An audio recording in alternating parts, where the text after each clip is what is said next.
I'm Chloe, a 36-year-old mom with a past marriage under my belt. I used to work as a bartender, but now I'm a stay-at-home mom to a 3-year-old boy. Life is good now, but my marriage to my ex-husband was a mess. The mess was largely because of my ex-husband, but there was actually another reason. That was my sister, who's 2 years younger than me. Jessica managed to steal my then-husband right from under my nose. This all happened 3 years ago. I ran into my ex-husband and Jessica at church, of all places, just around New Year's about 2 months ago. When we told them that the child with us was fathered by my ex-husband, they were at a loss for words, and their faces dropped. Considering they were struggling to have a child, the disappointment was visible. It gave me a moment of relief, thinking about how they betrayed me back then. Back then, I was bartending at a well-known bar where I caught the eye of a regular customer. This was the kind of bar frequented by politicians, bureaucrats, and business moguls. I had some experience bartending elsewhere, but got this gig through a friend's introduction. After working there for a few months, I met the man who would later become my ex-husband, a government official. I was around 30, starting to think it was high time to settle down. "You're really cute. Totally my type," he told me, clearly smitten. My prestigious college background and my job at a major investment firm might have added to his interest. Honestly, I didn't care that he was a bureaucrat, but his flattery had me hooked. "I would never do anything to make a beautiful woman like you sad," he said. In hindsight, I deeply regret believing those words. Our marriage lasted only 2 years. The only time I felt happy was during the first 2 months.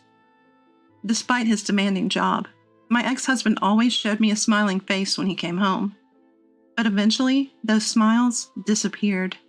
To cut to the chase, my ex-husband was careless in his relationships with women. Believing that all social engagements were part of work, I later found out that he had been flirting with women at every party he attended. Back then, I had no idea. "You must be tired after all that networking today. Want to take a bath?" I would always say, caring and supportive. What a fantastic wife I was. But after only 6 months, he would brazenly say to me, "Stop worrying about me. Just be thankful you're living a good life because of me." Still, I convinced myself that he was just tipsy and let it slide. Looking back now, I feel like crying from the sheer effort I put into our relationship. I have a younger sister, 2 years my junior. We look nothing alike, and our personalities are polar opposites.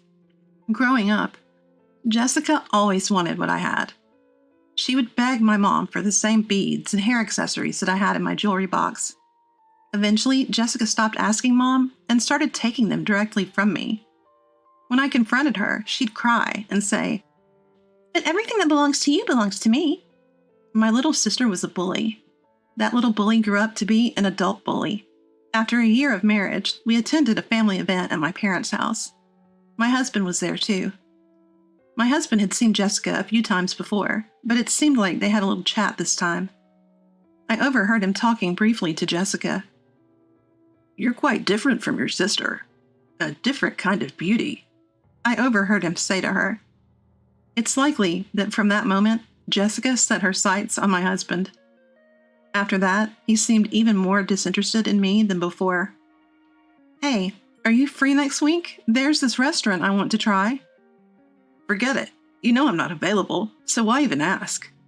I put up with it for a while, because we both shared the desire to have children.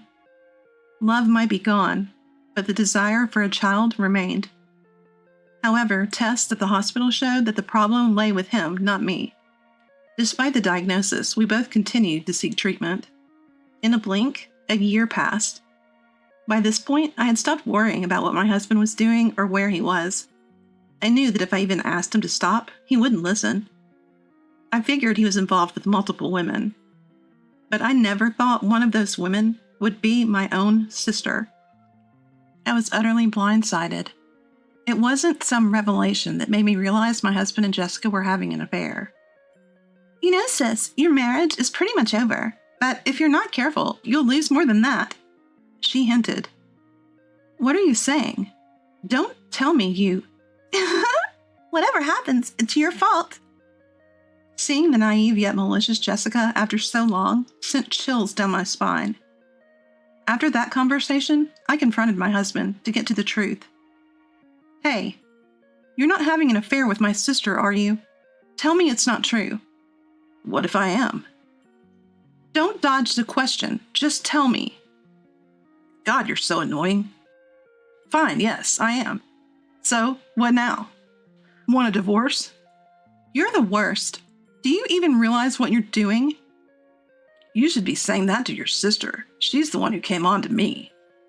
Even if she did, why would you go along with it? Well, I'm a guy, so can't help it.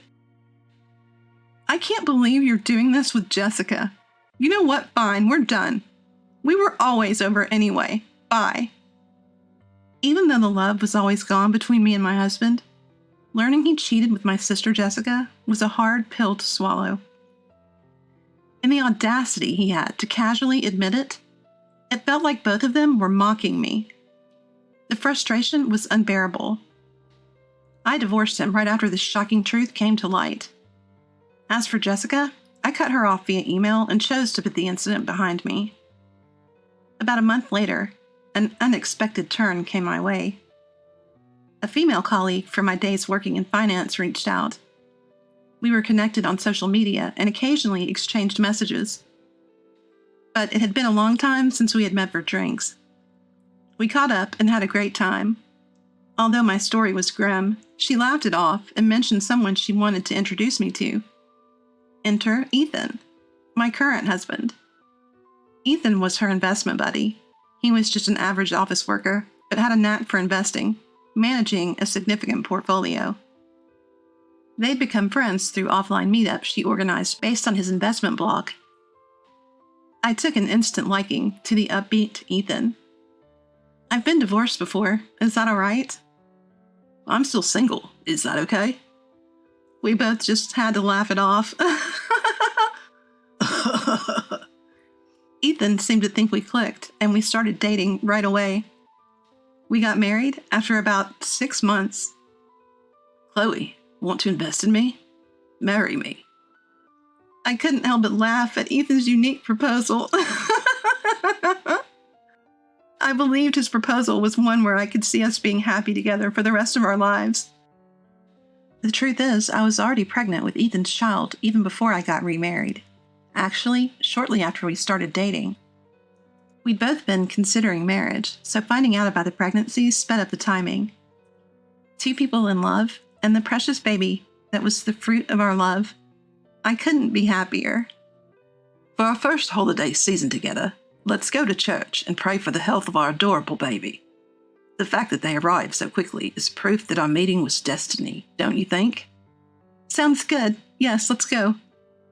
In the midst of my newfound happiness, something unexpected happened at the church we were attending for service. Guess who? My ex-husband and Jessica. Seeing them together for the first time in over a year, they really seemed like a married couple. I had already told Ethan all the miserable details about these two. Hey, I'm going to talk to them. Is that okay? I don't mind. You sure you're okay with it? Yeah, I'm fine. Look, I'll explain later. But can you play along that this baby is my ex's child? As my ex-husband and Jessica approached us, we pretended not to notice and went up to them. Wow, what a coincidence. It's been ages, sis. Jessica's face, which I hadn't seen in a long time, seemed even more twisted than before. How nice to see you two look so happy together. We are. We're officially married now. Nice to meet you. I've heard so much about you. Really? Like what? Anyway, why'd you go and have a baby with this guy? He doesn't look like he's got much of a future. Poor kid. Don't ever become the type of person who can only judge others by their looks or titles, okay? Ethan said this as if he was talking to the baby, but the snide remark was clearly aimed at Jessica. Bold words for a first meeting. Do you even know who I am? Of course, you're some kind of big shot, right? Nice to meet you, by the way. Do you realize that this is actually your child? At Ethan's statement, my ex-husband and Jessica froze. They seemed completely baffled. What are you talking about? Stop joking. Jessica, who was eager to have a child, looked incredibly frustrated. It turns out they still hadn't been able to have children. Actually, right after we got divorced, I found out I was pregnant. Surprising, right? Not that it's your child, but that I finally got the child I've been wishing for. I met Ethan soon after, and we got married. He agreed to raise this child with me, unlike you. You're kidding, really? Why hasn't it happened for us? Why can't we have a child?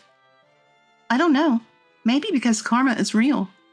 Maybe if you start doing good deeds, like volunteering or donating to charities, your wishes will come true. Since you're at church, why not pray for that? You can't be serious. There's no way I can let this guy raise my special child. He comes from a line of bureaucrats. This can't happen. Both of them were completely rattled. Jessica looked like she was about to cry, frantically trying to gain some sort of upper hand over us. Look, I talked to Mom. This guy's just an office worker, raising a child with a man who doesn't even make that much. That's just asking for this kid to be unhappy.